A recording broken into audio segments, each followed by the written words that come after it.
Alright, so this is kind of a revised version of the Yukon. I got better filming. Hopefully it looks better. I can't really tell. But this is about the power upgrade for the Yukon. I was told you couldn't get a good visual of the switch. That was kind of the point in a way, not for the video so much, but it's down in this area, so I'm going to pull off the air cleaner here and show you what we're working with.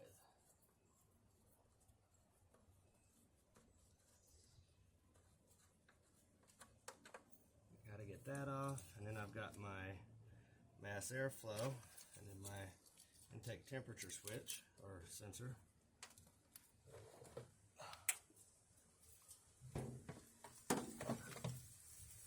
Alright, so here's the switch itself, on, off. This is from a 1997 Rolls-Royce Spirit, and then here of course is my starting switch. You can hear the solenoid clicking there because the power switch is off.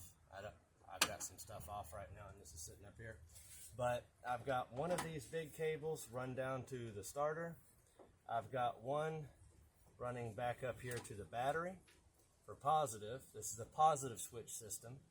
And then I've got another one, this black cable, run down underneath the battery box and then back up here and across to my main fuse, which is a 300 amp main fuse. It's like 30 bucks. I picked it up. It's the bus, two terminal bus, and the fuse itself, which drops in the middle. And I picked that up at Napa. I don't know, it's like 27 before tax. But I figured I'd show you guys what I was doing here. I do have a heavier cable. It's buried in here somewhere. It's a quad aught, which is 4 zeros, and it's diameter of my thumb. And the reason I'm running that is I'm going to run it down to my starter cable because that thing's been on fire more times than I can count. It needs a new one. This one I'm going to cut shorter, running to the battery. I just haven't done that yet. And then it's actually a crazy story. I was mudding the Ocala National Forest out on Pipeline years ago. This was back when I could still see before 2019.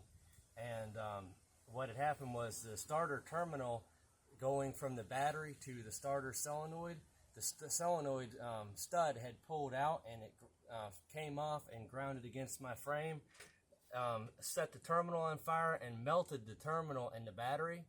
And I ended up snatching it off. It was so hot, it literally just pulled right out like nothing. And it was a Rural King battery, but the craziest part was it was a top side post combo. I had a pair of vice grips and I just clamped it up top, and it got me home. I'll also say this, the fuse box I have on the other side, it gets its power from a single lot. I want to upgrade that to a double lot as well because I have base run off of that.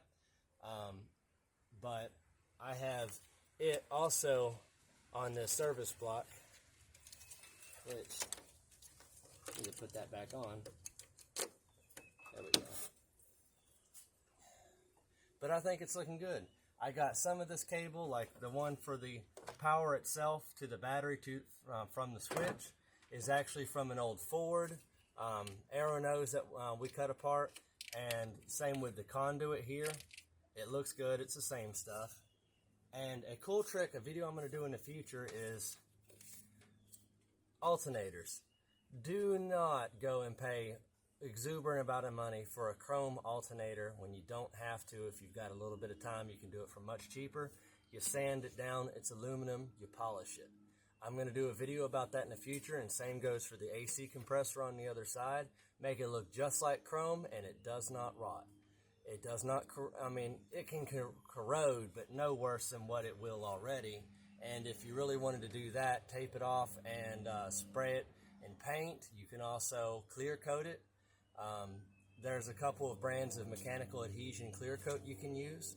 A lot of the shaker cans are like that. There's a lot of options is my point. So you don't have to go and pay $100 and $200 more for a chrome alternator that in all likelihood is not high quality. They really get people on that. But I mean, that's an AC Delco and it can be polished just as nice. Either way, I hope you guys liked the video. I hope it's a little better for y'all.